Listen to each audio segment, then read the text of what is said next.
살면서 특별히 어떤 것들에 몰입하거나 집착하거나 또는 심하게는 중독에 빠지게 되는 경우가 있나요? 중독이란 어떤 행동이나 물질이 쾌감을 주면 그 행동이나 물질의 섭취를 반복하고 싶은 욕구가 강화되어 그것들에 집착하는 것을 말합니다. 그 중에는 우리가 알지 못하는 사이 무심코 길들여진 특정한 맛에 대한 중독들도 있죠. 기분 전환에 탁월한 달콤한 맛, 부드러운 초콜릿부터 톡 쏘는 시원하고 청량한 맛, 탄산음료, 그윽한 향이 퍼지는 한 잔의 커피까지 우리는 왜 이런 특정한 맛에 자꾸만 빠져드는 걸까요? 이런 음식, 이런 자극적인 음식을 먹었을 때 뇌에 존재하는 쾌감 중추가 자극이 되기 때문이고 이때 나오는 호르몬이 세로토닌이라는 행복 호르몬입니다. 영양소를 얻기 위해서가 아닌 개인의 심리적, 생리적 욕구를 만족시키기 위한 기호 식품들. 이런 식품들에는 우리의 감각을 자극하는 특별한 물질이 깃들어 있습니다. 그저 맛이 좋아서 기호식품을 찾는 것이 아니란 건데요. 내 몸과 마음이 기억하는 끊을 수 없는 맛의 유혹. 당신은 어떤 맛에 중독되어 있으신가요?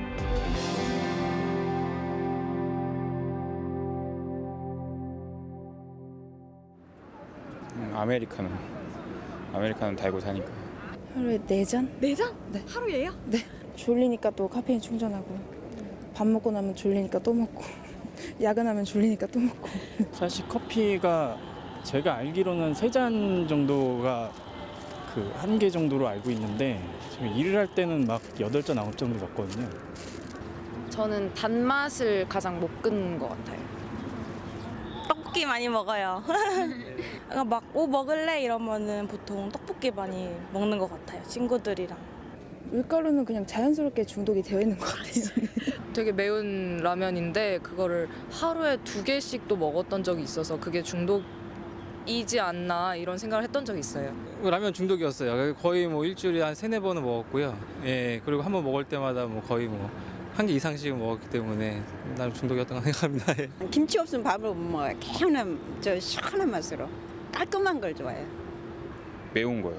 매운 거는 스트레스 해소가 좀 많이 되다 보니까 꾸준히 먹는 것 같아요. 가끔. 누구나 하나 이상은 중독된 맛이 있군요. 특히 요즘 이것 중독을 호소하는 사람들이 많습니다. 커피로 대표되는 카페인이죠. 또 주변에 빵 덕후들 한 명쯤은 있죠. 밀가루 식품을 지나치게 좋아하는 사람들도 많습니다. 어디 어린아이뿐이겠습니까? 인간이 태어나고 나서부터 가장 먼저 선호하는 맛이라는 달콤함도 역시 뿌리칠 수 없는 유혹입니다. 적당한 기호식품은 상관없겠죠. 그런데 문제는 우리도 모르게 지나치게 중독된다는 점. 음식 중독을 많이 일으키는 식품들은 특징이 있는데요. 보통은 달고 짜고 기름진 음식들입니다. 이런 음식들이 바로 세로토닌 호르몬 분비를 늘려서 기분을 좋게 하고 결국 중독으로 이어지게 할 수 있습니다. 가장 먼저 밀가루에 대해서 알아볼까요? 밀가루는 오랫동안 사람들의 입맛을 사로잡은 음식인데요. 요리 방법에 따라 다양한 음식으로 변신이 가능하다는 특징이 있죠. 대표적인 밀가루 음식, 서양에서는 주식인 빵인데요. 단순한 간식거리가 아니라 한 끼 식사용으로도 대접받고 있습니다. 우리나라도 식생활의 서구화로 삼시세끼 중 한 끼는 빵이나 분식 등 밀가루를 먹는다고 해도 과언이 아닌데요. 현대인의 밀가루 사랑은 날이 갈수록 커지고 있습니다. 벼, 옥수수와 함께 세계 3대 작물로 꼽히는 밀. 인류가 농업을 시작한 때부터 재배되기 시작한 곡식인데요. 세계적으로 쌀에 이어 두 번째로 생산량이 많습니다. 밀은 건조하고 척박한 환경에서도 잘 자라고 많은 노동력이 필요하지 않아 비교적 재배하기 쉬운 편인데요. 바로 밀가루의 재료가 됩니다. 밀의 영양 성분을 확인해 보면 다른 곡식에 비해 열량이 높은 편도 아닙니다. 오히려 단백질이나 비타민, 무기질 등 쌀과 비교해도 뒤지지 않는 영양소도 갖추고 있죠. 그런데 왜 밀가루 음식에 대한 나쁜 인식이 존재하는 걸까요? 세계인의 3분의 1이 주식으로 삼고 있는 밀. 밀 자체로는 영양도 우수하고 칼로리도 높지 않습니다. 하지만 어떤 것과 어떻게 먹느냐에 따라 달라질 수 있기 때문입니다. 곡물인 밀은 정제 과정을 통해 밀가루가 되는데요. 밀의 배유 부분을 빻아 하얗고 고운 가루로 재탄생한 밀가루. 우리는 대체 얼마만큼의 밀가루를 먹고 있을까요? 한국제분협회에 따르면 연간 밀가루 소비량은 약 190만 톤. 국민 1인당 매년 30kg이 넘는 밀가루를 먹는 셈입니다. 그중 면으로 소비하는 양은 세계 1위라고 하죠.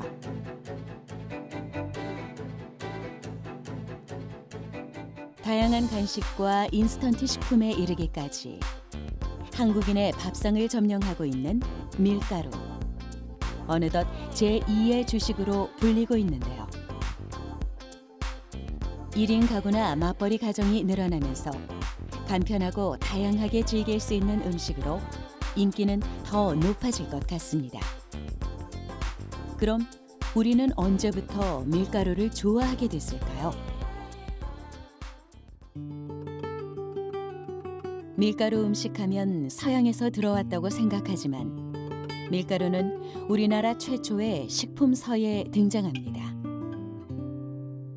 1459년 지어진 산가 요록에는 밀가루를 이용한 다양한 면 제조법이 쓰여 있고요. 조선시대엔 밀가루를 진가루라고 부르며 쌀보다도 귀한 고급 식재료로 여기기도 했죠. 국내 식량 사정이 악화됐던 광복 직후부터 1960년대. 주식은 쌀이었지만 쌀 생산량의 부족으로 쌀밥을 풍부하게 먹을 수 있는 사람은 많지 않았습니다. 이런 쌀 부족 문제를 해결하기 위해서 일주일에 한 번 분식의 날을 지정, 당시 모든 음식점에서는 면류를 함께 판매해야 했습니다. 실제로 설렁탕에 소면을 넣기 시작한 것도 이때부터입니다. 이런 혼분식 장려 운동 추진으로 밀가루는 더 대중화됐죠. 밀가루가 가진 가장 큰 장점이라고 하면 아무래도 저렴한 가격으로 다양한 조리법에 활용이 될 수 있다는 점이고요. 또 부드러우면서도 쫄깃한 식감이 좋아서 남녀노소 누구나 선호하는 식품이 될 수 있습니다. 또 밀가루에 함유되어 있는 비타민 B군과 아미노산이 행복 호르몬이라고 불리는 세로토닌을 합성하는 재료가 되기 때문에 밀가루 음식을 먹은 후에는 만족감과 기분 전환에 도움이 될 수가 있어서 더 많은 사람들에게 사랑받고 있습니다. 때로는 쫄깃하게, 때로는 부드럽게. 입맛을 당기며 동서양을 막론하고 다채로운 음식을 만드는 대표적인 기본 식재료가 된 밀가루. 전문가들은 사람들이 밀가루를 유독 좋아하는 이유를 유전자 본능 때문이라고 말하기도 합니다. 인류 역사는 에너지원, 즉 탄수화물을 갈구하는 본능이 있다는 것이죠.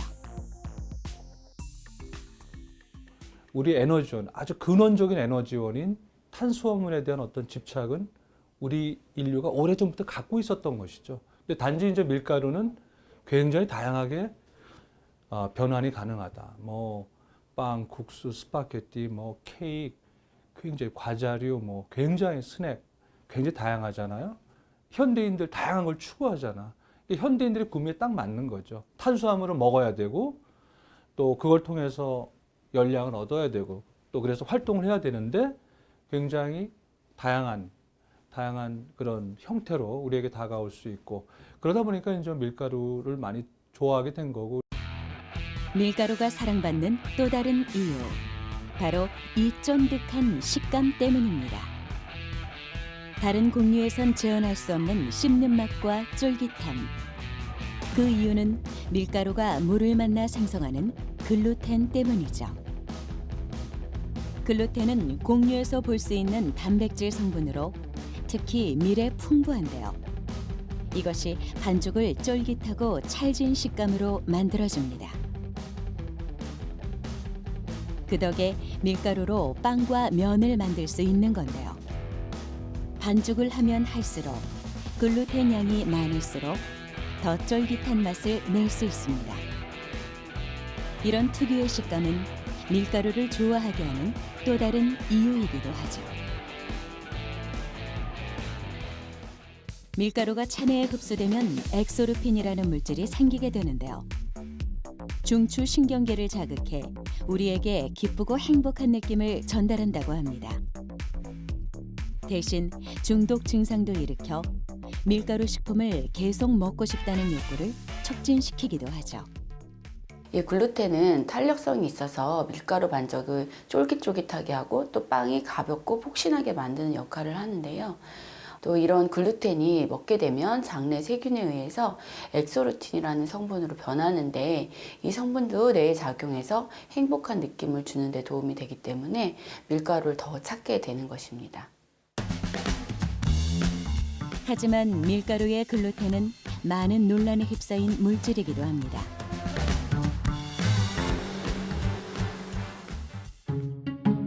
최근 몇 년 사이 이슈가 되고 있는 건강 화두는 밀가루 끊기와 글루텐 프리 식품이었는데요. 이것은 글루텐을 제거한 빵이나 과자, 이른바 글루텐 프리 제품을 판매하는 곳입니다. 물론 모든 사람들에게 밀가루와 글루텐이 문제를 일으키는 건 아닙니다. 글루텐에 민감한 셀리악병 환자, 조절이 되지 않는 심한 당뇨 환자들의 경우는 밀가루를 멀리하는 것이 좋죠. 또 밀가루 음식을 먹으면 속이 더부룩한 글루텐 불내증이 있는 경우도 문제가 되는데요. 이 베이커리 대표인 송성래 씨가 바로 그런 사례였죠. 제가 이제 선천적으로 아버지한테 글루텐 불내증이란 거를 이제 물려받았어요. 그래서 글루텐을 먹으면 몸이 아프기 때문에 제가 먹고 살려고 처음에는 이제 베이킹을 하면서 저를 위해서 시작을 했고요. 이후 밀가루 음식에 심한 불편함을 느끼던 자신과 비슷한 사람들을 위해 글루텐 프리 빵을 만들기 시작했다는데요. 최근 글루텐에 대한 논란이 지속되면서 상대적으로 글루텐이 적은 국산 밀을 사용하거나 이것처럼 글루텐이 없는 재료를 이용하는 것들이 점점 늘어나고 있는 추세입니다. 일단 밀가루, 통밀, 호밀, 보리처럼 글루텐 들어있는 재료 대신에 아몬드 가루, 차전자핏가루, 코코넛 가루, 그리고 한국에서 자주 쓰이는 쌀가루, 현미가루 이렇게 사용하고 있습니다. 글루텐이 많이 함유된 밀가루 대신에 다른 곡물이나 재료를 선택했죠. 또 알레르기를 유발하는 식품은 넣지 않고 합성 첨가물도 사용하지 않습니다.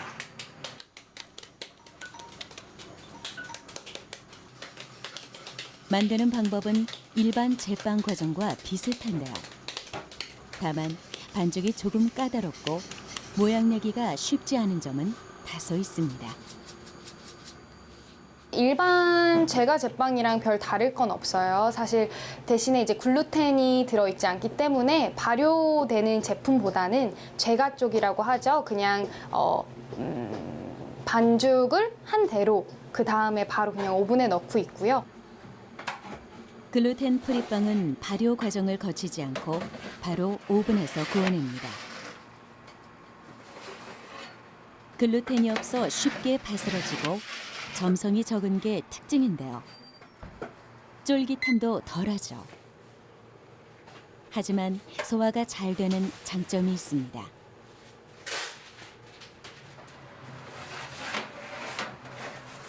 또 글루텐 민감성 때문에 그림의 빵이던 사람들이 빵을 먹을 수 있게 된 기회를 얻게 된 셈이죠.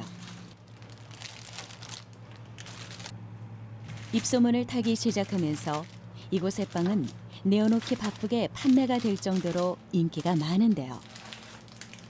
식품 알레르기에 대한 관심이 높아지고 있는 요즘 글루텐 프리 시장이 더 주목받고 있습니다. 일단 제가 처음 시작했을 때부터의 목표는 사실 저도 이런 제품이 필요한 손님이기도 하거든요. 사장이지만 그래서 더 많이 판다는 거가 목표이기보다는 제가 여기서 잘 되면은 더 많은 경쟁 업체들이 나타날 거고 경쟁 업체들이 나타나면 조금 큰 대기업에서도 조금 도움을 주고 손을 내밀지 않을까라는 생각이 있어요. 그래서 이 미래의 아이들이 그리고 저도 만약에 제가 아이를 낳았을 때 아이가 만약에 글루텐을 먹지 못한다면 제가 걱정하지 않을 수 있게끔 더 많은 글루텐 프리 업체들이 생겨났으면 하는 게 제 목표입니다.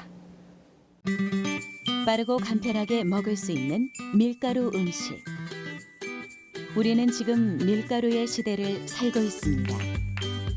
그러면서도 한편으론 오해와 의혹을 보내고 있는 아이러니한 상황. 어쩌면 밀가루만의 잘못이 아닌 밀가루만 사랑한 우리의 식습관이 더 큰 문제가 아닐까요? 우리나라 주식은 쌀, 즉 탄수화물인데요. 밀가루도 약 70% 정도가 탄수화물로 구성되어 있습니다. 따라서 식사 이후에 별도로 밀가루 음식을 과다 섭취하면 당연히 혈당 조절이 안 될 뿐만 아니라 이 에너지로 쓰고 남은 탄수화물은 중성지방으로 합성되기 때문에 체중 증가의 원인이 될 수 있습니다. 이태리 사람들은 밀가루를 많이 먹지만은 밀가루 함께 하는 식품 구성이 미국하고 다른 거예요. 이태리 사람들은 되게 토마토 많이 쓰고요. 그 다음에 올리브라든지 이런 지중해식 식단이 밀가루와 함께 들어가거든요. 그러니까 우리가 음식을 논할 적에 그러니까 밀가루만 생각하면은 오답이 나오는 거예요. 그럼 밀가루와 함께 어떤 음식을 먹느냐가 중요한 거 아니에요? 우리가 밀가루만 먹는 거 아니잖아요. 이번에는 황홀한 비주얼과 살살 녹는 맛까지. 디저트를 떠올리면 생각나는 그 맛. 우리를 빠져들게 하는 다양한 맛 중에서도 바로 달콤함입니다. 단 것 하면 감미료, 설탕이 떠오르죠. 인류 최초의 감미료는 꿀벌이 만들어낸 자연의 재료 꿀입니다. 벌꿀은 유일하게 자연에서 발견할 수 있는 농축된 당분이었는데요. 높은 희소성 때문에 고대인들은 꿀에 신성한 의미를 부여하기도 했습니다. 이집트인들은 꿀을 왕에게 바치고 그리스에서는 꿀을 신들의 식량으로 불렀습니다. 허니문이라는 표현에서도 알 수 있듯이 모든 인류는 행복감과 충만감을 꿀의 단맛에 비유하기도 했죠.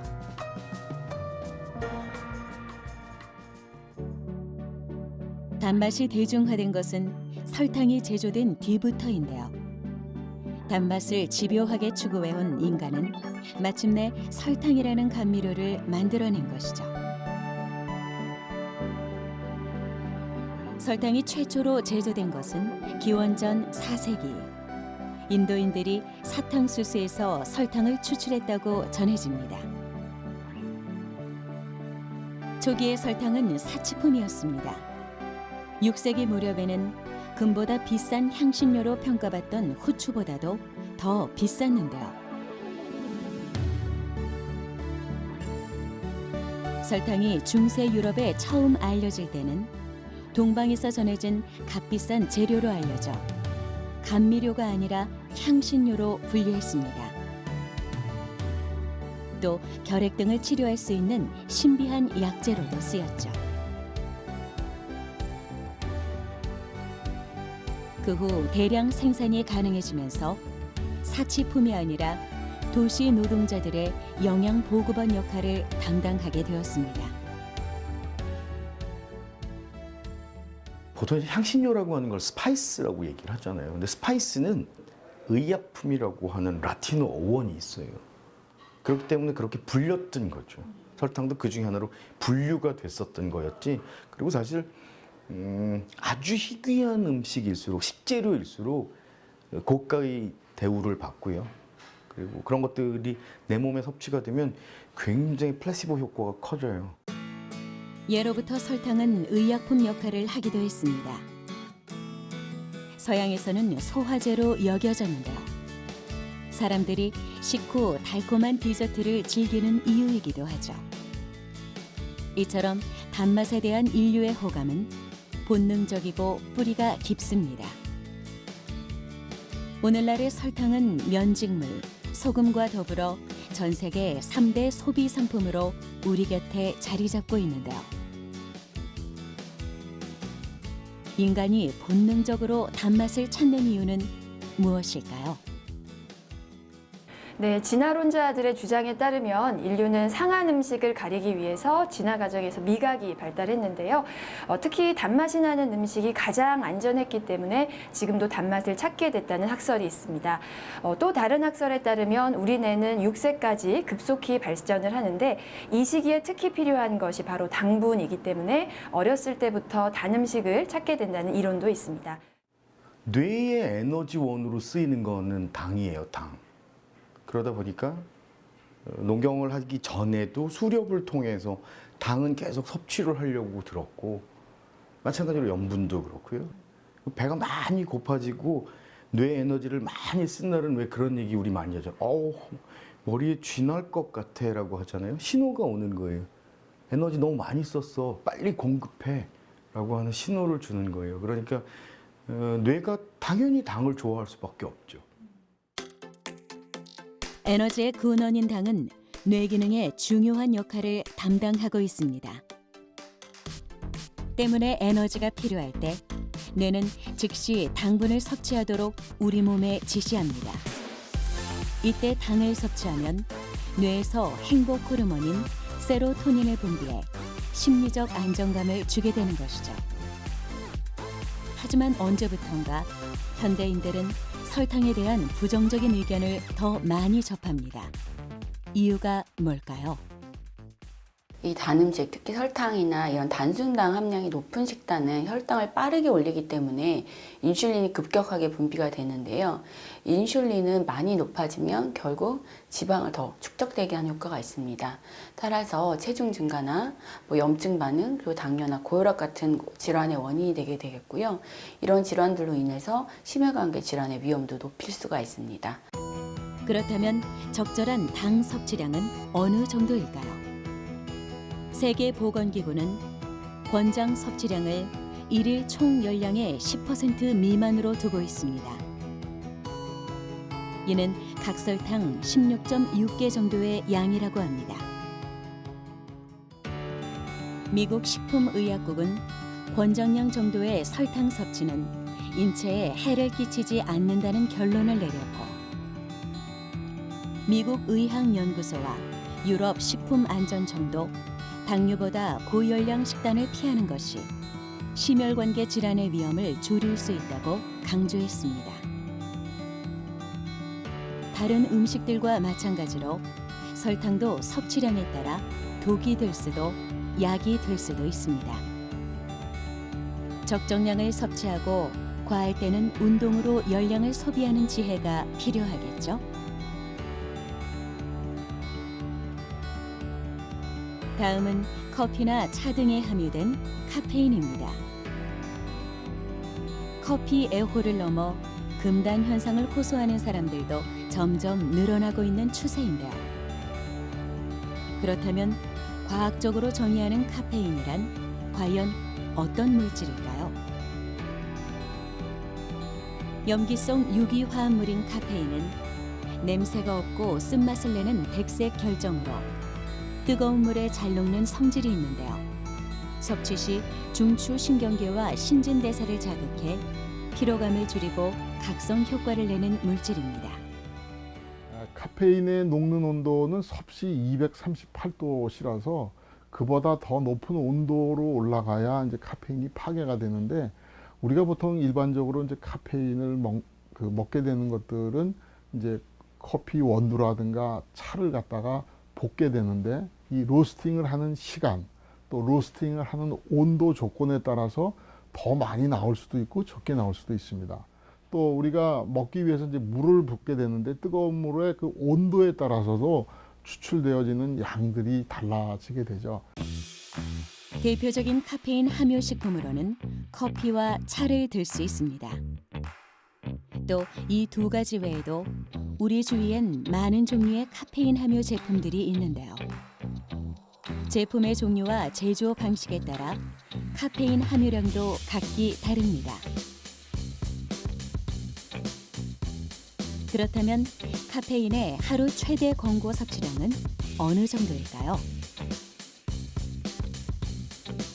카페인의 일일 최대 권고 섭취량은 성인은 400mg, 임산부는 300mg, 어린이와 청소년은 체중 1kg당 2.5mg 이하입니다.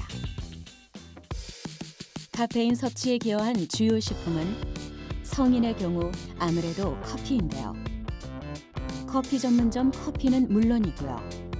커피 믹스와 같은 조제 커피 등이 이에 해당합니다. 청소년의 경우 탄산음료와 에너지 음료를 통해 카페인을 섭취하는 경우가 많고, 어린이와 유아들에겐 가공 유류가 꼽혔습니다. 그렇다면 이들 제품의 카페인 함유량은 어느 정도일까요?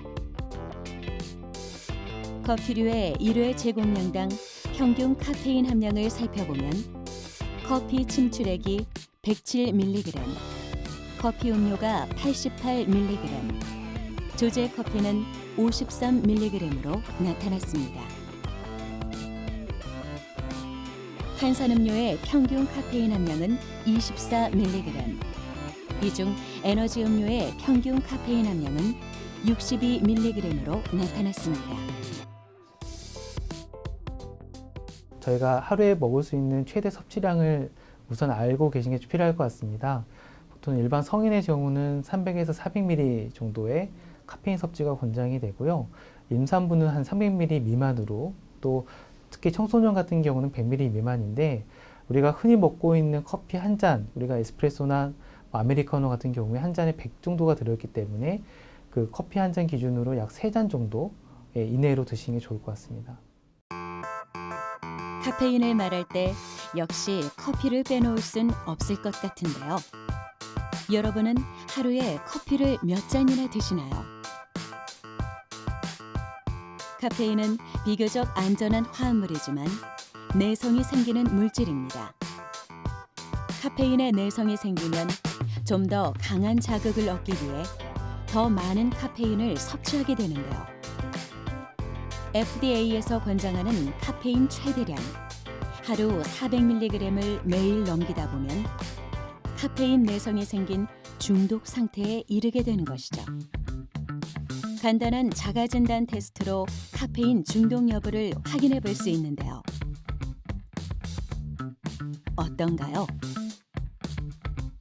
항목 중 5가지 이상의 증상이 나타난다면 카페인 중독을 의심해보고 섭취량을 조절할 필요가 있습니다. 카페인의 중독 증상은 사실은 이 화합물 자체가 아주 심한 금단 증상이나 중독 증상을 초래하는 거하고 관련이 있지는 않거든요. 비교적 안전한 화합물이라고 되어 있고. 그런데 어쨌든 카페인이 갖고 있는 각성제 효과, 그 다음에 집중력 향상 효과 이런 것들 때문에 아무래도 그런 효과를 많이 찾는 분들한테 계속적으로 이 음료, 카페인이 들어가 있는 성분의 음료라든지 여러 가지 음식물들을 섭취하게 되게 만들어주잖아요. 그래서 많이 졸리고 그 다음에 집중이 필요한 사람들이 자꾸 그거를 찾게 되니까 일종의 중독처럼 생각을 하게 되는 거죠. 카페인 중독은 뇌의 보상회로와 관련이 깊습니다. 우리 뇌에는 외부 성분이 들어오는 것을 막는 뇌혈관 장벽이 있는데요. 카페인은 마약류 성분과 함께 이 뇌혈관 장벽을 통과하는 몇 안 되는 성분입니다. 카페인이 뇌혈관 장벽을 통과하면 혈류를 통해 뇌세포에 전달이 되고 도파민 분비를 활성화시켜 쾌락 회로를 형성해 결국 중독에 이르는 것이죠. 카페인 섭취가 불러오는 신체적 변화는 어떨까요? 카페인은 몸속에 들어간 지 10분에서 15분이 지나면 혈류를 타고 심장 박동과 혈압을 상승시키는데요. 약 1시간 이후면 혈압이 최고조에 이르며 각성 효과가 일어납니다. 카페인 섭취 후 약 6시간이 지나야 혈류 속 카페인 함유량이 50% 정도로 감소하고 반나절 혹은 꼬박 하루가 지나서야 사라지게 됩니다. 카페인을 지속적으로 섭취하면 위산 분비가 촉진돼 위궤양이나 위식도 역류 질환과 같은 위장병이 생길 수도 있는데요. 철분과 칼슘 흡수를 방해해 빈혈이 생기기도 합니다. 카페인 같은 경우에 있어서는 이제 기름에도 녹고 물에도 녹는 그런 양면적인 특징을 갖고 있기 때문에 소화 흡수가 좀 빨리 일어나거든요.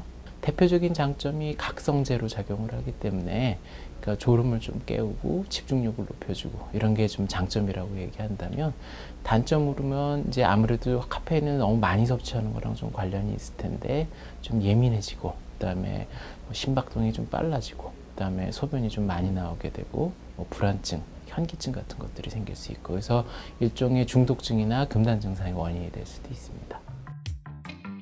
카페인의 대표 증상은 각성입니다. 피곤하고 졸릴 때 카페인 음료를 찾는 이유도 각성 효과를 기대하기 때문이죠. 각성 효과를 일으키는 원인은 우리 몸의 아데노신 수용체와 관련이 있습니다. 아데노신 수용체는 아데노신과 결합해 수면을 유도하는데요.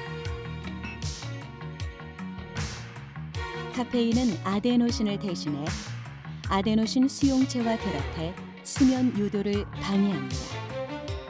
카페인이 아데노신을 차단해 중추신경을 자극하는 각성제 효과를 내는 것입니다. 우리 몸이 피곤해지면은 아데노신이 가서 붙어서 우리가 졸음이 오게 되는데 이 똑같은 자리에 카페인이 와서 달라붙으면 이 아데노신의 역할을 못하게 억제를 시켜서 우리가 잠을 자지를 않고 깨는 그런 현상을 가져오는 거죠. 그래서 이 아데노신하고 카페인은 서로 경쟁적인 억제제 역할들을 하고 있습니다. 그러다 보니까 전에는 카페인을 조금만 먹어도 잠이 잘 깨고 그랬는데 상대적으로 더 많은 양을 먹어야 되게끔 이렇게 변화가 되는 것은 이런 아데닌 수용체가 우리 몸에서 또다시 만들어진다는 그런 이유 때문입니다. 물론 이런 각성 효과는 개인차가 있습니다. 카페인을 분해하는 능력이 저마다 다르기 때문이죠. 그렇다고 해도 카페인을 현명하게 섭취할 필요가 있는데요. 가장 기본적이지만 중요한 건 적정량을 섭취하는 것입니다. 커피나 초콜릿 같은 카페인이 들어간 음식을 함께 섭취하면 권장량을 훌쩍 넘길 수 있으니 카페인이 들어간 음식을 동시에 섭취하지 않는 것이 좋습니다. 허용 범위를 섭취해도 가슴 두근거림, 신경과민, 불면증 등의 증상이 나타나면 섭취량을 줄이고 나만의 카페인 적정량을 찾아보는 것이 좋습니다. 적정선만 지킨다면 일상에 활력을 줄 수 있는 카페인. 긍정적인 효과를 얻기 위해서는 현명한 선택이 필요합니다. 카페인은 사실 어느 정도 적정량을 유지를 한다면 사실 어느 정도 인지 기능 개선 효과도 있고, 뭐 최근에 여러 가지 연구를 보면 장기간 연구에서는 인슐린에 대한 민감도를 향상시킨다는 연구도 있습니다. 네, 하지만 모든 것이 과유불급인 것처럼 용량이 지나쳤을 때에는 거기에 따른 중독이라든지 의존도 나타날 수 있기 때문에 나에게 맞는 카페인 용량을 정확하게 찾아서 드시는 게 좀 필요할 것 같습니다. 뿌리칠 수 없는 맛의 유혹들. 물론 적당한 섭취는 크게 문제되지 않습니다. 하지만 적정량을 넘어서면 건강에 해로울 수 있죠. 또 지나치게 의존할 경우 우리도 모르는 사이에 중독된다는 것이 문제입니다. 그 인간은 쾌를 추구하고 있습니다. 그래서 쾌를 주는 모든 것은 중독되게 마련입니다. 그래서 사람들이 자신의 어떠한 그 즐거움을 추구하고 또 그러한 그 즐거움으로써 만족을 느끼게 되고, 그럴 때 그 즐거움을 주는 거는 계속 탐닉하게 되고 중독될 수가 있는 거죠. 맛의 즐거움을 오랫동안 즐기기 위해서는 건강한 식습관을 유지하는 것이 무엇보다 중요한데요.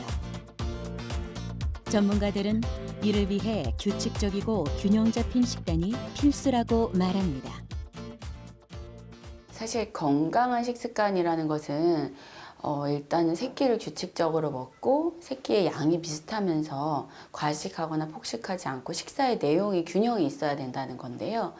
사실 올바른 식습관을 지키는데 요즘 현대사회에서 가장 필요한 것은 사실 맛있게 만든 음식들, 그러니까 정제된 설탕이나 지방 같은 거, 나트륨 함량이 높은 음식을 제한하는 것부터 시작하는 게 가장 편한 방법인 것 같습니다.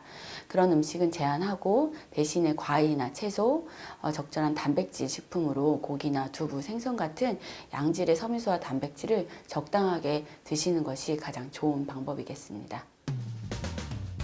인간에게 행복을 선사하는 다양한 맛. 그 즐거움을 완전히 포기하는 것은 어려운 일이죠. 하지만 건강까지 모두 챙기기 위해서는 우리가 매일 먹고 마시는 음식들을 자세히 들여다볼 필요가 있습니다. 지나친 중독을 피하고 맛의 기쁨을 누리기 위해 현명하고 지혜로운 습관이 필요한 때입니다.